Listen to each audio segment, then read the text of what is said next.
Today's video is going to be on this survival kit I put together. It has over 100 items, so stay tuned.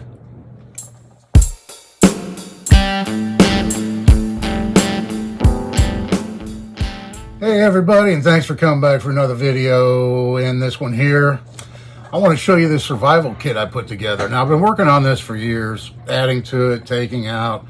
And this one, it suits me really well. Likely this is not going to suit you 100%, simply because you need to tailor your kit to you and your needs in your area, your geography. I live in a warm environment. It doesn't get very cold where I live normally, so I don't need a lot of the things that you might need if you lived up in Canada or up in the north of the United States, or in a country that gets cold in the wintertime. So this is kind of like a warm weather kit, although there isn't a whole lot tailored to that.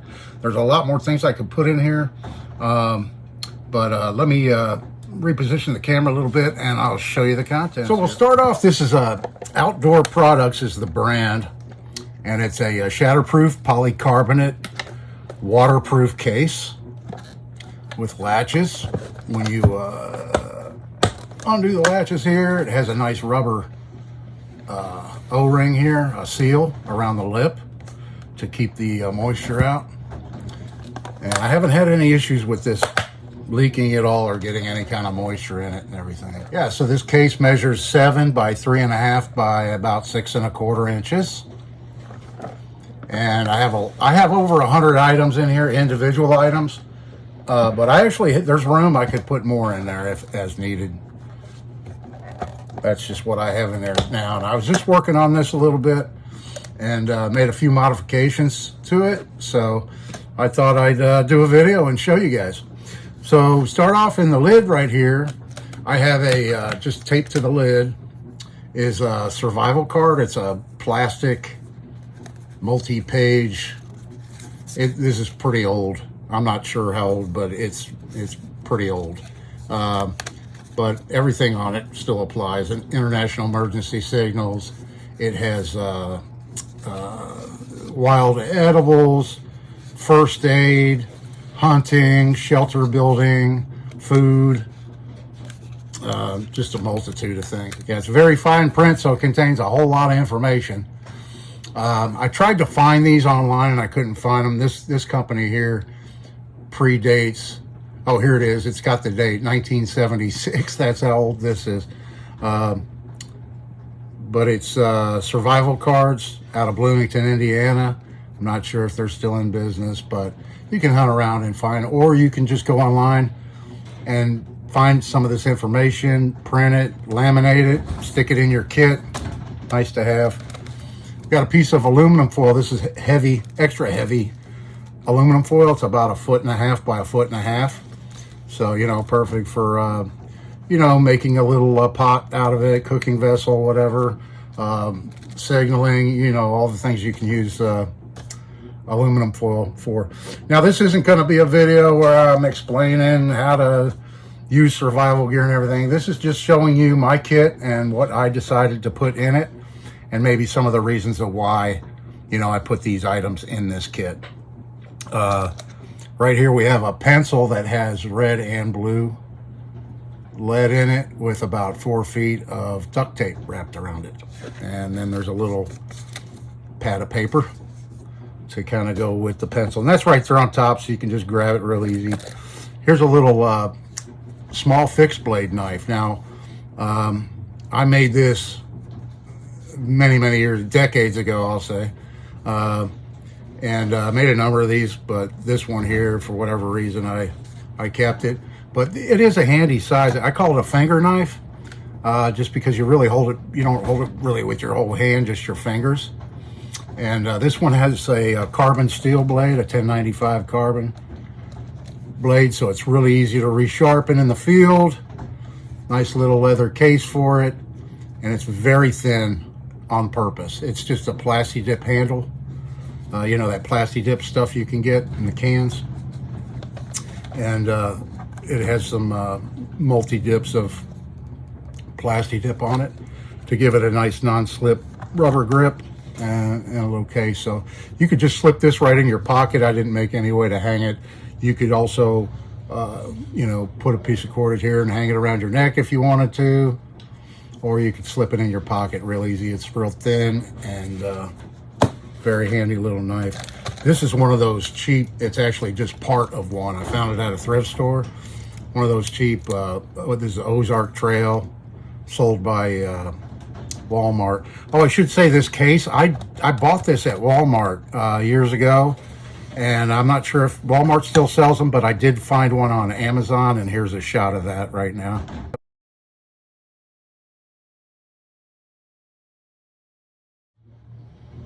So yeah, I can't remember what I paid for this one, but I don't think the price has gone up too terribly much on them.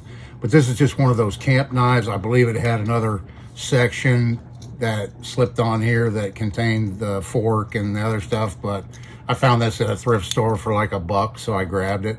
And it has, in addition to the spoon, it does have a knife blade. It's, you know, this is a cheap Chinese product, but you know, in an emergency situation, it's got a little punch blade there. And you could modify this, you know, modify the punch blade if you needed to or whatever. But the spoon's handy. That's why I bought it, and I thought a spoon would be handy in a survival kit, and it doesn't take up too terribly much room, so I stuck that in there. And then I have a first aid kit just in a little Ziploc bag.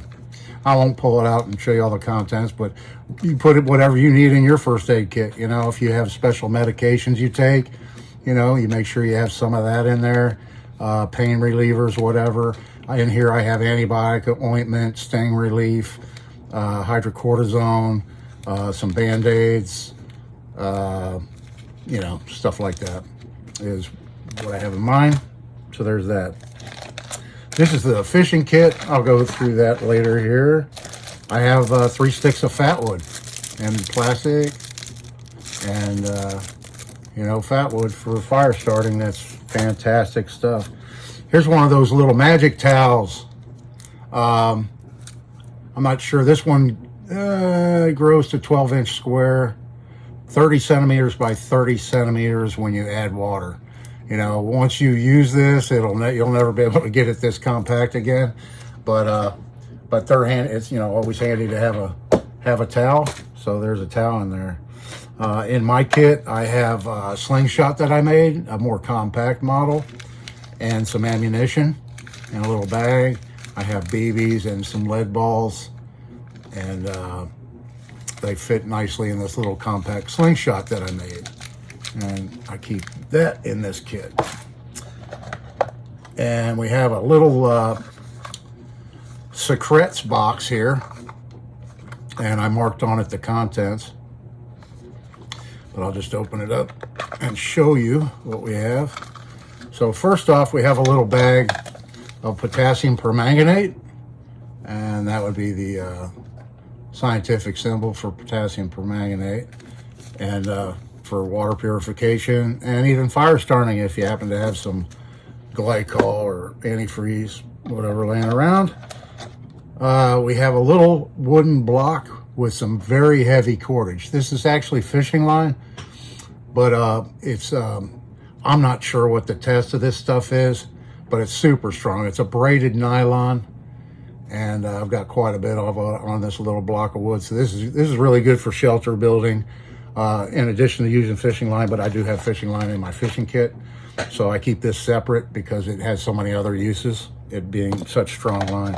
And then inside, within the little secrets case, we have another little Altoids case, and in here, get it open here, I have a number of little arrowheads that I made.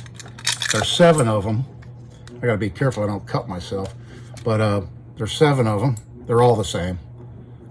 Some might be just slightly different, but they're made out of stainless steel, and it's 50 thousandths thick stainless steel, and perfect to, you know, tie on a stick, make arrows, broadheads, fish spears, whatever you might need, depending on where you're at. So there's 7 of these little guys that all fit very nicely in the little mini Altoids tin. So there's those. I have a orange, large, extra large trash bag with some rubber bands around it. And, you know, great uses to have one of these in your kit. And so I have one in my kit there, orange heavy duty trash bag. Let's see. Okay, so we'll do the, this Altoids tin here. Fire, obviously, it's the fire kit. Got a rubber band around it. Let's open it up. We have some Strike Anywhere matches. We have a little baggie with some cotton in it and a little magnifying glass. So that would be real handy for, where to go? For, that'd be handy for reading the fine print on this. And in addition to fire starting. So that's why that's in the fire thing. I have a little bag of char cloth that I made in a little bag. I have a little vial. This was one of those, this was licorice flavor candy making jars. I think they still sell these. These are nice little jars. If you make, you know, even if you don't make candy, well, this one, I bought this, who knows, 30 years ago. It was only 89 cents. But if they still make these are great little, and they do not leak or anything. And I've got lighter fluid in here. This is just a bottle of lighter fluid. And then also in this fire thing, one of the cheap magnesium ferro rod fire starting things that you can get at Harbor Freight. I think they still sell them there. I haven't been to Harbor Freight in a while. And then I've just got some folded up paper in the bottom that could help you with your fire starting. And so I'll put all this stuff back in later, get it all repacked. Let me do the fishing next, and then I've got one more container to show you. So in this bag here for fishing, I have some 50-pound test braided line on this thin piece of cardboard. I have another little thing of 6-pound test fishing line there. I have a little bag of various sinkers, small sinkers in that bag. And then in this little plastic case here, I won't pull it all out, but I have a couple of jig heads, a small lure, some more split shots, and just a bunch of different size hooks. I've got quite a number of hooks in here, and of all different sizes, but none of them very big. They're all the real small sizes on up to, like a 1/0 size. You know the old saying, you can catch a big fish on a small hook, but you can't catch a small fish on a big hook. No need for really big hooks in here. Don't need any 14-0 circle hooks or anything like that. Okay, so in here, this is actually a cigarette case that I had for years, got at a thrift store somewhere or whatever, and I just painted it, and it makes a nice little case for all the stuff that's in here. So we'll open it up and take a look, and there's the contents of this case. We have a small button compass, and I just put it in a bag to protect it from getting scratched up in the case, but you could hook that on a zipper, stick it in your pocket, put it on your keychain, whatever. Little compass, and this one actually works. A lot of these don't, you have to check, but this one is fairly accurate. I have a small mirror. This is like one of those dental mirrors, and I just cut the handle off of it and stuck that in there for signaling. Or if you have a little something in your a splinter or something like that you want to remove in your face or whatever, you've got that. I've got a little small sewing kit. It just has one needle, a couple buttons, safety pin, and a few different colored threads. I have a pair of scissors. These came out of that Victorinox's survival card, or I don't think it was called that. It wasn't real thin like a credit card. It was a little bit thicker, but it was wallet size. If they still make it and I can find it, I'll put a picture of it in right here.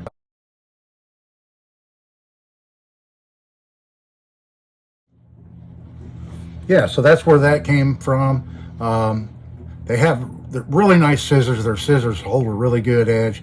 There is one weak point to them, and that's this part right here on the scissor.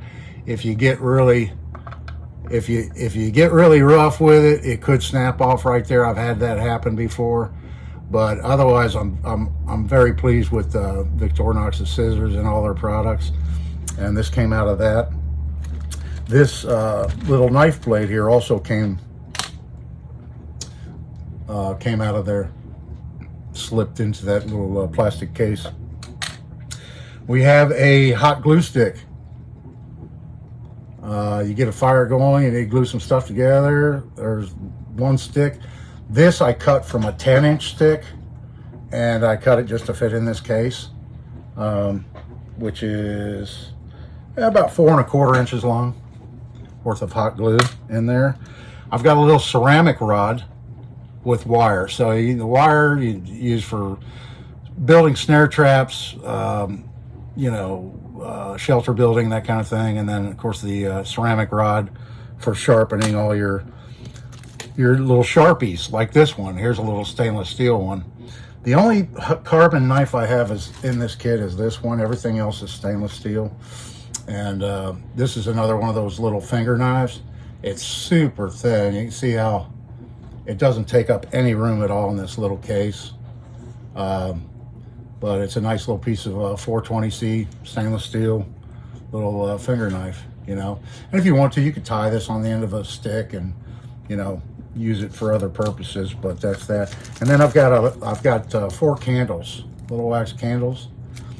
These are bigger. A lot of people put birthday candles in their kits, which is fine. That's great. But I found these candles, and they burn a little bit longer. They burn actually for 22 minutes each. Help you with getting your fire started if everything's a little bit damp or whatever, or wet, and also for lighting. I don't have any flashlights in here, any of that stuff. If you didn't see it, I did a video on this guy here, my everyday carry pouch that I made, and I always have this with me, so it's always in my pocket. So I have a flashlight right here. I have my little pocket knife that I was just using, and it's not in here now. There it is. Yeah, my little Victorinox pocket knife, and it fits in that pouch. And then I have a whistle here.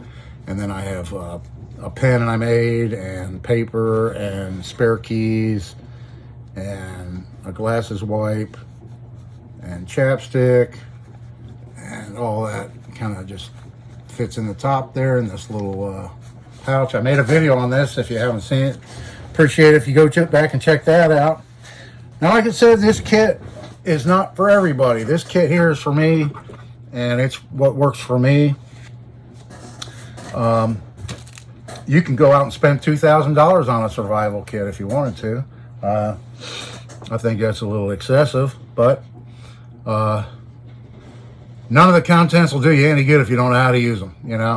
You could have a wire saw in here, but if you don't know how to use one, or if you don't have the physical strength to use one, I mean, it's just going to vary with everybody, what you need and what you should put in your kit. But don't put anything in your kit if you don't know how to use it, if you haven't practiced with it, if you don't know the purpose of it. Probably a good idea not have it in your kit, to begin with. But anyway, yeah, I was kind of excited to show you this little kit here and everything. I'll spend the next 30 minutes getting it all put back together. It'll all fit back in here pretty easy. It's not hard to pack.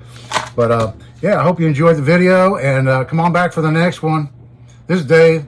See ya.